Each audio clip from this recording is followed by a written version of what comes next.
Welcome to the You Two Scare Me podcast. We're your hosts. I'm Felice. And I'm Andy, and we are coming to you from Key West, Florida. Yeah, we are. I'm ready to go back to Texas. Do you notice my shirt? Those are some real Texas vibes. Yeah, it's my cowboy kitty shirt. Wow. It has cats in cowboy hats on it. And it's a very Western vibe. And then Felice has her pigtails. Where's your hat? Well, hats don't work, remember, with our... I thought about it, but they don't really work with our headsets, headphones. Oh, you should have brought a lasso instead. I should have. I could have worn boots, but they don't really show. So, how's your week going? Oh, it's going. You know, when this episode comes out, Halloween will already be over. Yes. But for us right now, Halloween is in 2 days. Yay! So I have a lot of prep to do. I have to make sure all the kids' costumes are ready. Mm-hmm. And then our neighborhood is all crazy for trick-or-treating. So I have to figure out what adult beverages I'll be serving. Yeah, I have a request. I think you need a spotlight on your giant skeleton. I know. I was thinking that. Maybe for next year if you can't get it this year. But I think you definitely need a spotlight so he can be in all of his glory. Were the eyes lit up when you came? Yeah, the eyes are lit up. Yeah, I was thinking of that. Maybe I'll work on that.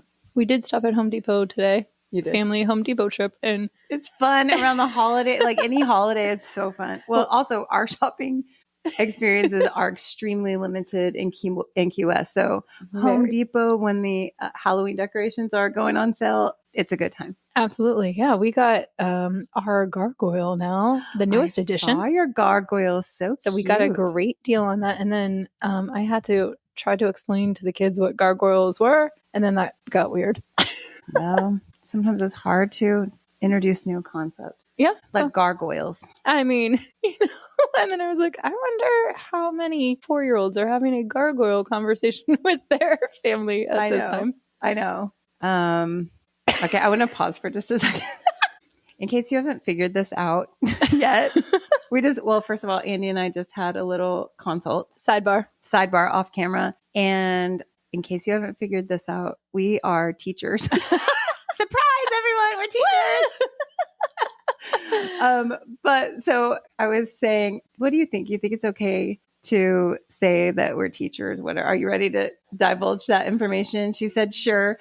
Because sometimes a lot of funny things happen at school, and something funny did happen at school this week. Oh, okay. Tell me. So a student that we've both had, well, he was in my class yesterday, and I was putting on some music for a freeze dance. Actually, it's a very cool version of Spooky Scary Skeletons, but it's like a remix. It is a banger. Remix. Yes, it's a banger. But anyway, I started to turn it on, but I had been playing our podcast earlier. And so that came on for like a split second. And this kid goes, was that the You Two Scare Me podcast? I go, that's a true fan. Yes. I go, it was. And he goes, oh, I was listening this morning on the way to school. You're like, oh, give us your thoughts. What's your take? He loves it. He is a true fan. That's so funny. Yes. I do hear from some people that they listen as like a family. It's a family It's a affair. bonding experience. I'll tell you. Yeah. I was at a community like children's event a few days ago, and I saw one of my son's friends' parents, and my son wasn't with me. I was with my daughter, and she was like, hey, how's it going? Blah, blah, blah. And she's like, so I have to just say that I think I agree with your co-host that black-eyed kids are aliens. And it was just like so conversational. Yes, and vindicated.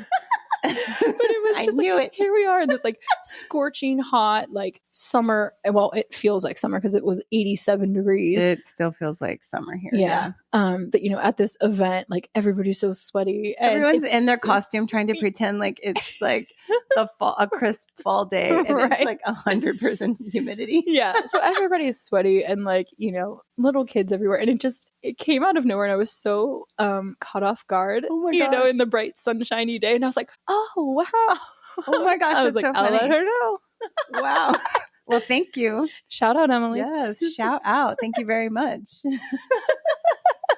So anyway, well, we dropped a little truth bomb on our listeners there. Yeah. Surprise. Yeah. Surprise. This is our side gig. Yeah. Yep. For now. Shall we?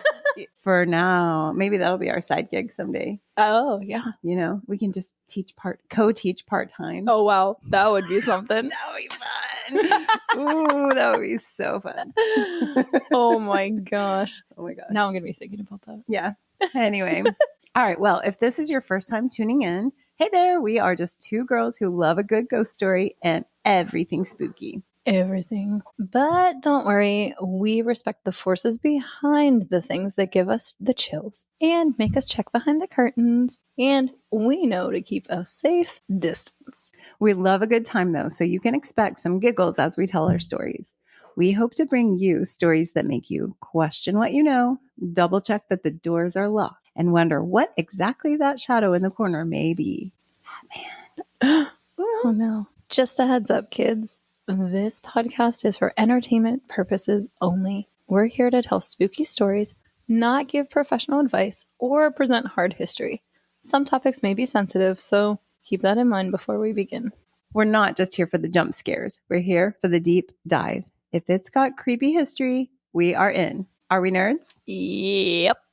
Yes, we are. And we are proud of it.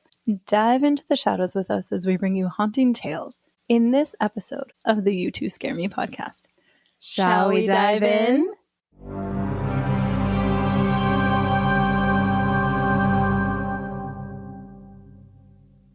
Today, I'm taking you to the most iconic battleground in the state of Texas, a place soaked in history, bravery, and according to a whole lot of people, still echoing with the cries of the fallen. Welcome to the haunted heart of the Lone Star State, the Alamo, and its surrounding buildings. Is there a basement in the Alamo? Oh, we'll find out. Let's ask Pee-wee. Before it was about... By the way, did you ever watch the Pee-wee documentary or the documentary about the man who portrayed Pee-wee Herman? No. Paul Rubin or Rubens. It's so good. Stop. It's so good. And it really, he was so funny and sassy and also very serious about his craft. And he really, I don't know, I looked at his whole story very differently after watching this. Okay. Yes. Highly, highly recommend. Oh my gosh, maybe I'll be Pee-wee next year for Halloween. We should both be Pee-wee. You be Pee-wee, I'll be Cherry. Isn't her name Dolly? Cherry, the chair. Oh, Cherry. I was talking about his girlfriend Dolly from the big convention. Not Dolly. I don't know about Dottie. you. Dottie. I'll be Dottie. Dottie. You be Pee-wee and I'll be Dottie. You don't want to get mixed up with a guy like me. I'm a loner, a rebel, Dottie. That's exactly the part I was thinking of. And then he knocks over all those motorcycles. Yes.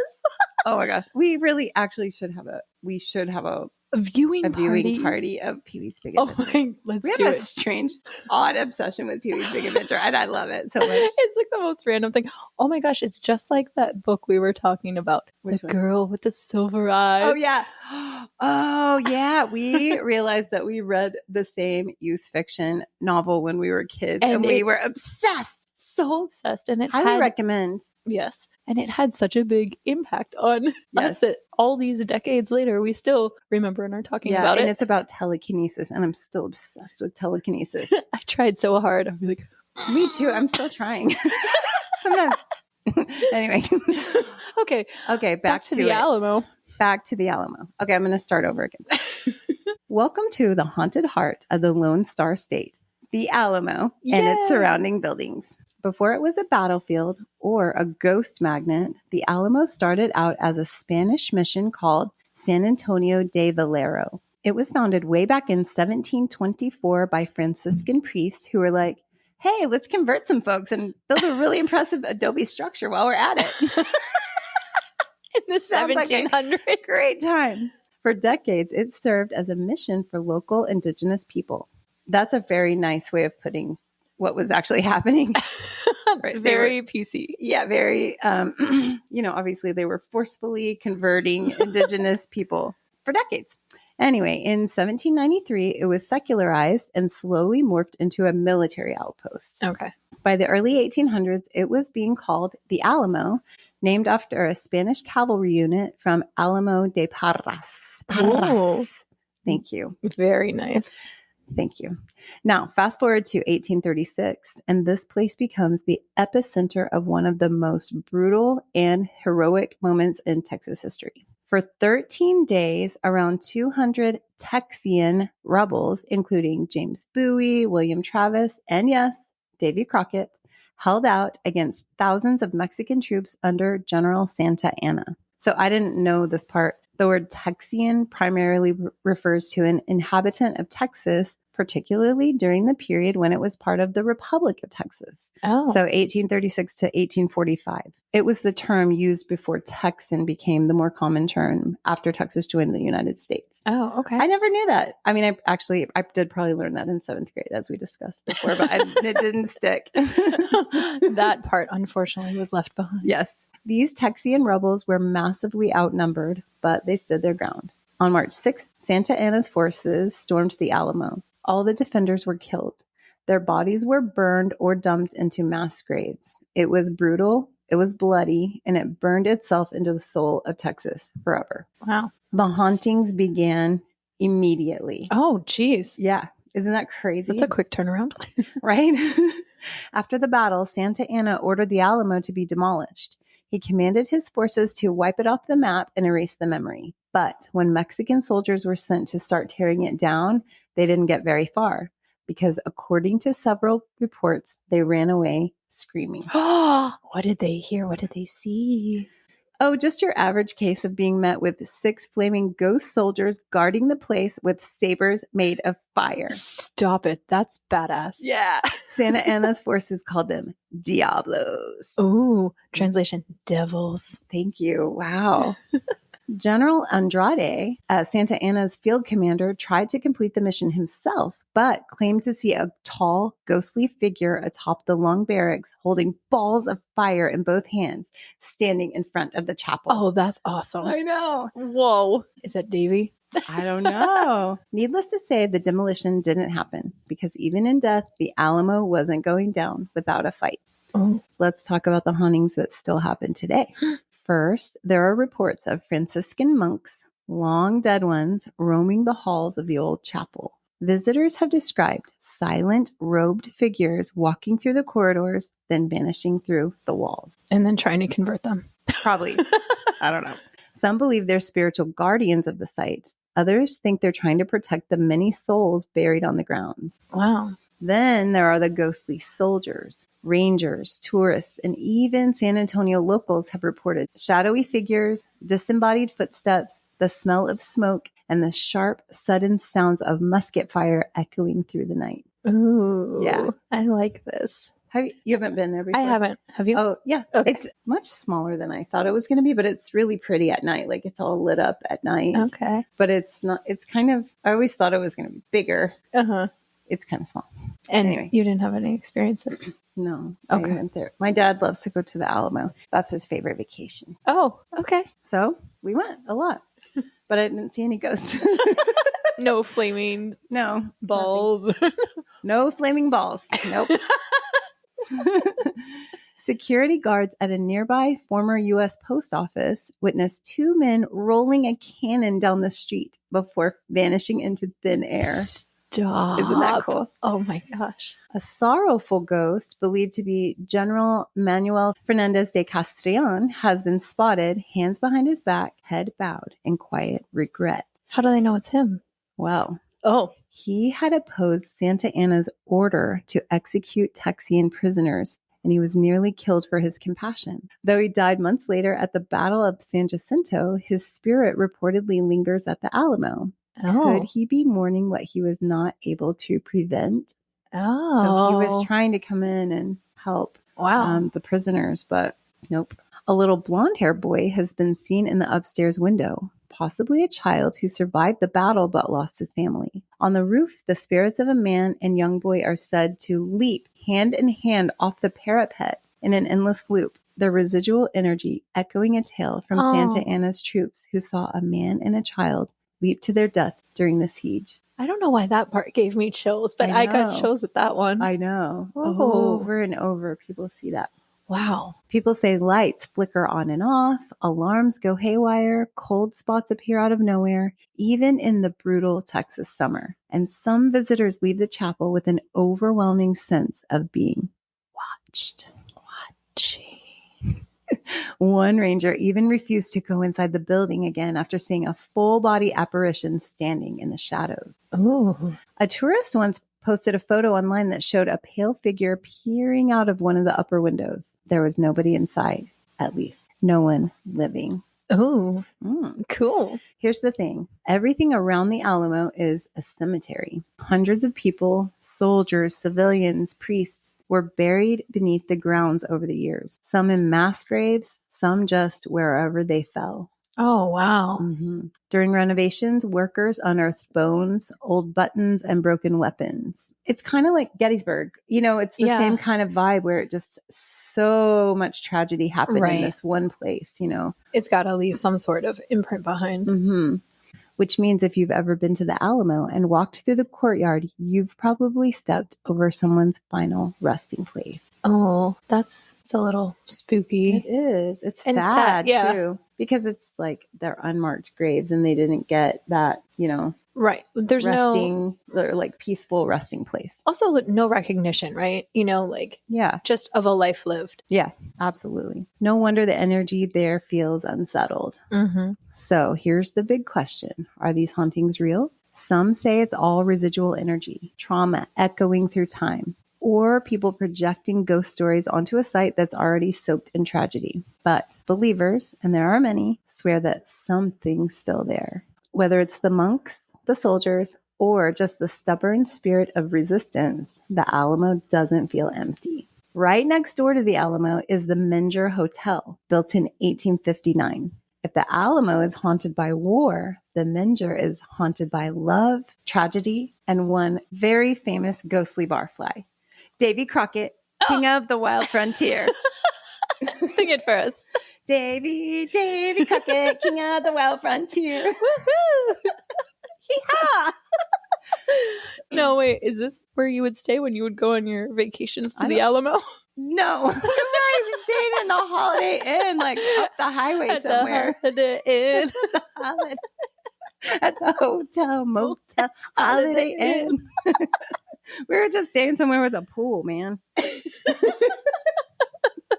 Not hanging out with Davy, just to clarify. Yeah. No, if I went now as a grown-up, I would be probably like, we should go there for sure. So bougie. Yeah, we'd be a little bit more bougie. But not back in the day, in the 90s and 80s, Okay.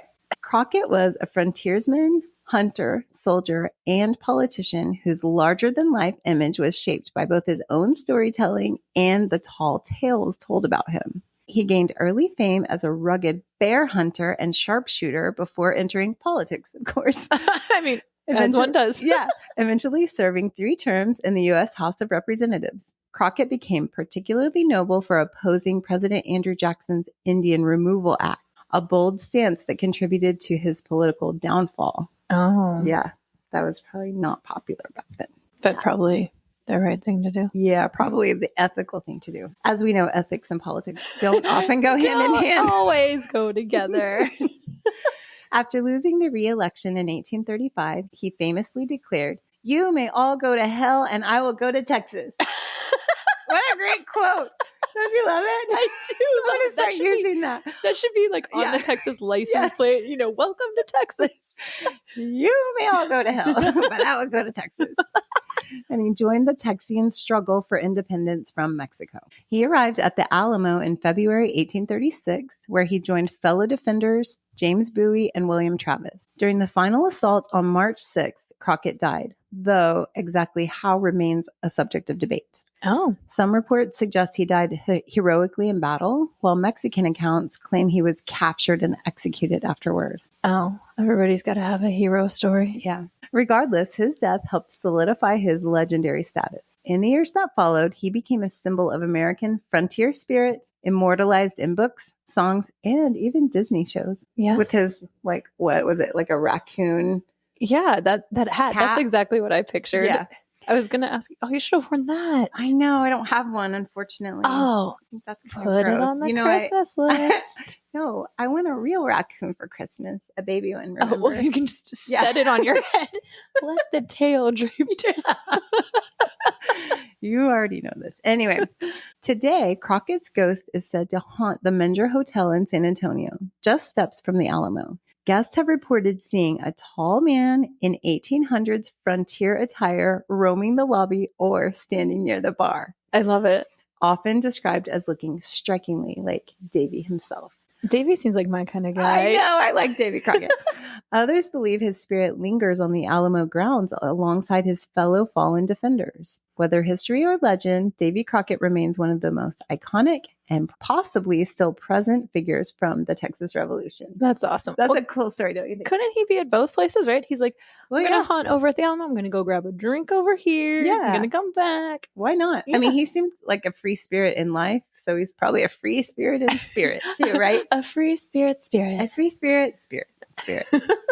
But guess what? He's not alone. Oh. The hotel is home to over 30 documented ghosts. Documented? Yeah, isn't that cool? The most famous is Sallie White, a chambermaid who was murdered by her jealous husband. Oh, husbands. Right. Right. People say she still tends to rooms, folding towels, and flitting down the hallways in a white dress. Okay, that is not the afterlife that I'm looking for. Still folding towels and cleaning. After you get murdered by your husband, if you get murdered by your husband, you should get, in your ghost life, you should be able to be on like a all-inclusive island right vacation. I mean, at the very least, a bubble bath, right? Yes. You should be able to do whatever you want. You shouldn't be having to fold towels and flit down hotel room, hotel hallways or whatever. Sallie, let's talk about your afterlife choices. Let's set some boundaries, Sallie. Guests report disembodied voices, cold drafts, and the feeling of being watched. It's old world elegance with a side of eerie. Ooh, I think that sounds like a cool hotel. Oh my gosh, if we went to that hotel and we saw the ghost of Davy Crockett, oh wow. Oh my gosh. That would be like bucket list item. I was just going to say, bucket list, check. Mm-hmm. Listeners, if you have been to that hotel and you've seen the ghost of Davy Crockett, you gotta let us know. Or Please if you've just us. been there in general. If you saw Sallie too. Oh yeah, Sallie too. We love her too. Or any of the other 30 documented ghosts. Yeah, we'll take any. But especially Davy Crockett. That's so cool. Wow, you have a Davy Crockett crush. Maybe a little. Next up is the San Fernando Cathedral. Over time, the San Fernando Cathedral has become one of the most haunted sites in San Antonio, steeped in history and spirits. During renovations in 1936, workers unearthed bones, nails, and fragments of military uniforms near the altar, thought to be the remains of Alamo defenders whose ashes were later interred inside the cathedral. Oh, interesting. Isn't that interesting? Locals believe disturbing those remains awakened lingering spirits, setting the stage for frequent paranormal encounters. Oh. Visitors have reported seeing shadowy figures and bright floating orbs in photographic images and in-person sightings within the cathedral walls. Oh, wow. Can you imagine that?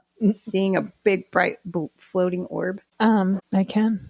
Okay, we saw one. We saw. It was tiny, though. It wasn't big, but it was there. It was there, yes. One of the most commonly reported apparitions is the so-called man in black, or shadow monk. A dark, monk-like figure seen lingering near the back of the church, motionless yet eerie. Alongside this, some witnesses describe ghostly white stallions galloping across the cathedral plaza at night. Stop. An image as surreal as it is haunting. Ooh. Stallions. That would be really cool. Yeah. There are also frequent reports of cold spots, unexplained organ music, and disembodied whispers during services or after hours. Some believe these paranormal phenomena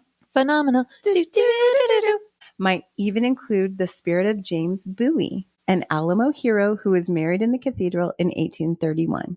Have you ever heard of the Bowie knife? It's like a giant knife, kind of like the big one? Yeah. Yeah. That's this guy. Yeah, That's his knife, James Bowie. Our next spooky location is the Spanish Governor's Palace. Ooh. The Spanish Governor's Palace in downtown San Antonio dates back to the early 18th century as part of Presidio San Antonio de Bejar, originally built around 1722 and significantly expanded by 1749 as the military seat of Spanish Texas. So when Texas was Spain, this was the seat. Got it. In its courtyard once stood the Tree of Sorrows. History records hundreds of trials and hangings there, though the famed hanging tree itself may have stood closer to City Hall. The building transitioned through ownership before suffering decades of neglect, and it was later restored in the 1930s. Ghostly activity has been reported almost continuously since the early 1900s, spanning its time as a pawn shop, a tavern, and an office complex. That must have been a really big pawn shop. Yeah, no kidding. Right? Visitors often speak of disembodied footsteps, sudden cold spots, and shadowy Spanish colonial figures slipping through interior rooms. Ooh. Paranormal investigators have used EVP sessions and K2 meters to detect spirit activity, including orbs, a woman's face in a photo, and the laughter of a child, possibly a young girl said to haunt the courtyard or bedroom near the old well. Ooh. Some believe one spirit, a lady in gray, roams the upper windows, while others speak of ghostly children reenacting tragedies of murder or falls into the well. Oh, that's sad. Yeah. Today, the Spanish Governor's Palace is a museum living history site. Yet many visitors and ghost tour guides insist that what you see isn't just ordinary history, it's haunted history. Ooh, fun, right? Haunted history. Haunted. To round out our ghost tour, let's head to Mission Concepcion, a sister site to the Alamo and part of San Antonio's Spanish colonial mission trail.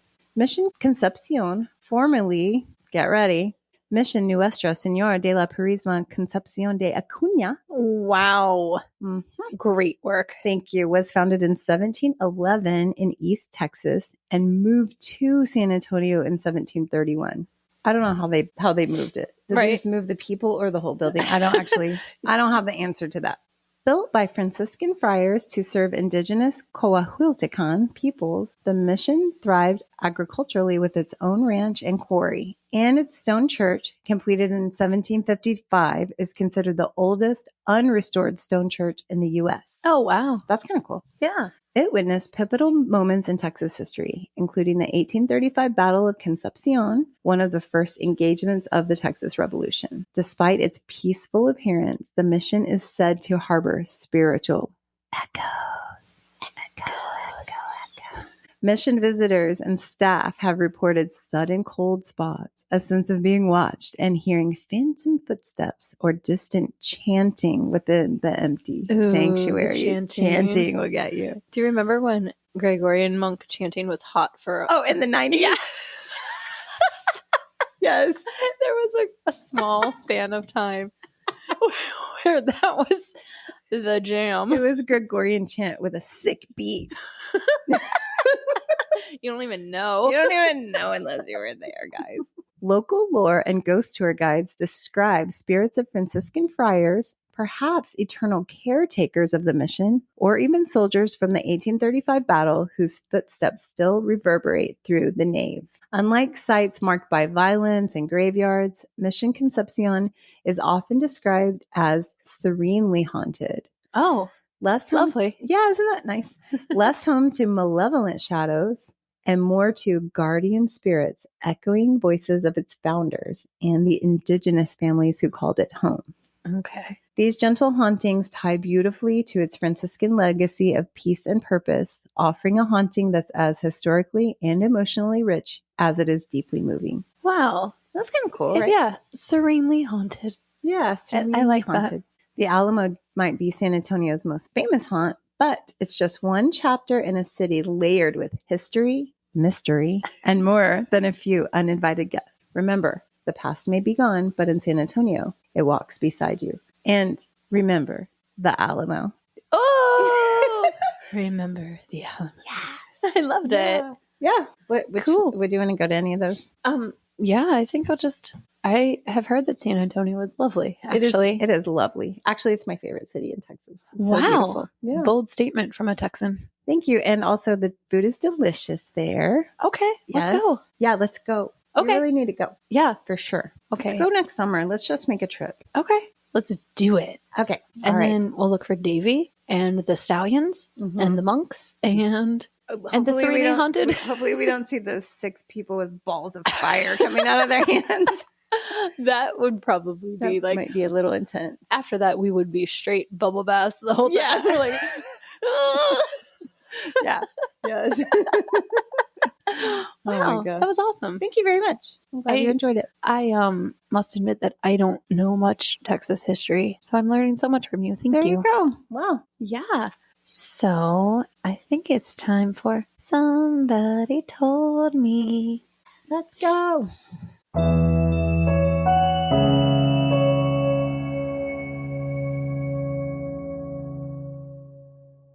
This email ended up in our inbox, and it is way different from other Somebody Told Me stories that we've had. I'm so excited. Okay. It's really interesting. Okay. I'm just going to read it because it is awesome. Hello. I am Alora from TikTok, emailing you about my past life story. I've had memory flashes and inexplicable experiences my entire life. Obsession with the American Revolution and early American history starting at the age of 5. Ooh. Lining up toys in battle formations, rattling off Revolutionary War generals and grisly facts that were not in any kid's book. And she notes, I was an extremely early reader, but not reading high school/adult history books until late elementary school. Apart from being an early reader, I was extremely gifted with writing. I was homeschooled and never took any formal English or grammar classes, but I had a knack for proper sentence structure and for reading other languages even if I couldn't speak them. Oh, interesting. Isn't that interesting?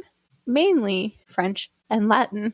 We found some CDs with songs contemporary to the late 1700s, and I somehow knew them all and immediately started singing them. No way. Isn't this cool? Okay. That is crazy. Yeah. I mean, because just like to put that in perspective, I'm working with some students on their little holiday program at school, and they're kindergartners.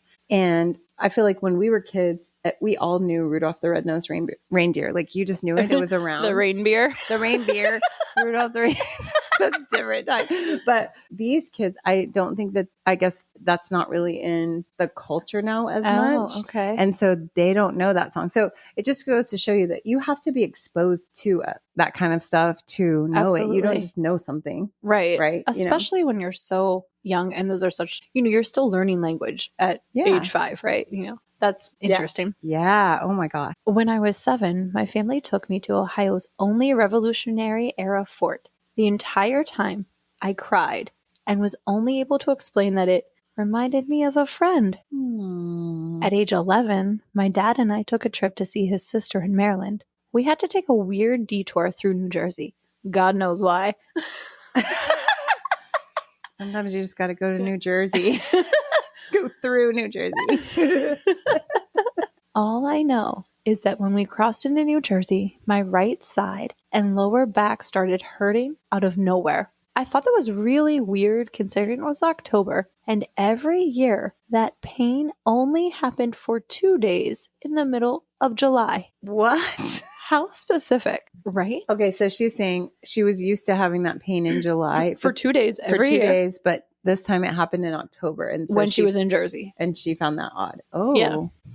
Okay. The pain, by the way, is on the site of a small birthmark, more freckled sized, on my right side on top of my bottom ribs. Okay, side note, there's a lot of talk and theories and people who say that when you have a birthmark or something that is a marker from a past life. Oh, so, fascinating. Okay. Interesting. Yeah. It continues to be something I dread, especially since it comes just a week after the extreme anxiety that comes with July 4th. Mm-hmm. The unexplainable knowledge continued. My mom was musing about how anyone escaped hurricane flooding in the Caribbean during the colonial era. I immediately told her there were trap doors on the roofs for escape while waiting for the water to recede. I didn't know how I knew this, so we Googled it and found pictures.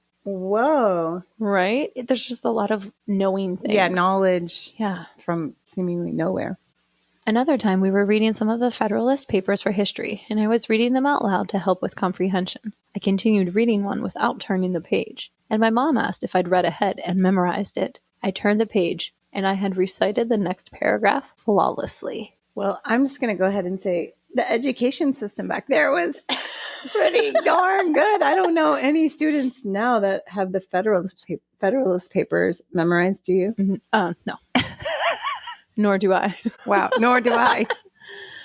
Then, when I was 15, something happened. Hamilton came out, and the historical context got really, really popular. Hamilton, as a historical figure, had been so overshadowed before then, and all I knew was a guy who got shot and is on money now. But even before I listened to the musical, it was clicking. I remember that September, I was scrolling through people posting about reading Hamilton biographies, and I saw something, I can't remember what, that shook me to my core. I remember I dropped my phone and started shaking. It was equal parts relieving and horrifying. I have to imagine that's what ego death feels like. All at once, everything flooded back. I have a chill all the way down to my toes. Oh my gosh. This is crazy. Right? Oh my gosh. I didn't sleep that night and I didn't stop crying. It was a Saturday night and I didn't know how to act normal in church the next day. Let me remind you, I had not even heard the musical yet, but despite having not absorbed any context or imagery from it, I remembered the island I grew up on, being effectively orphaned, a dead mother, a dead-to-me father whose approval I would always seek, surviving a hurricane, college in America, the war, Congress, the Constitution, working and working and working.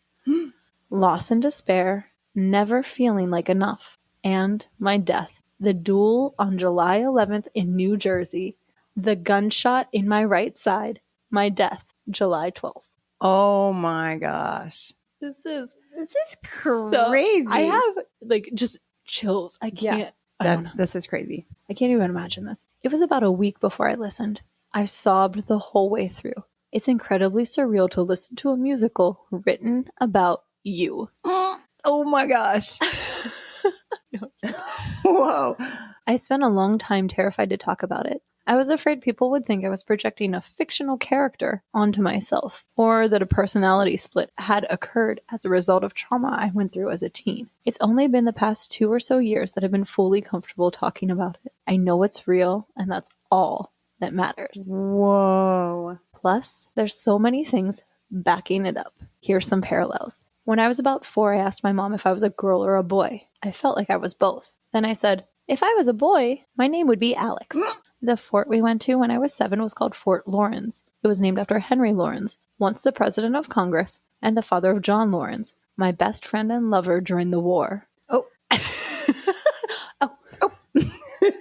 This lifetime, my astrological moon sign is Capricorn. I read a book called Past Life Astrology, and it talks about how Capricorn moons often split their previous lives between the military and politics. And that they were likely resented for being unafraid to tell the truth and for not conforming to the crowd. As Hamilton, my sun sign was Capricorn, and I had a total of 5 placements in Capricorn. So I'm not sure what that means, really. I don't know what you that means. You have to tell us more. Yeah.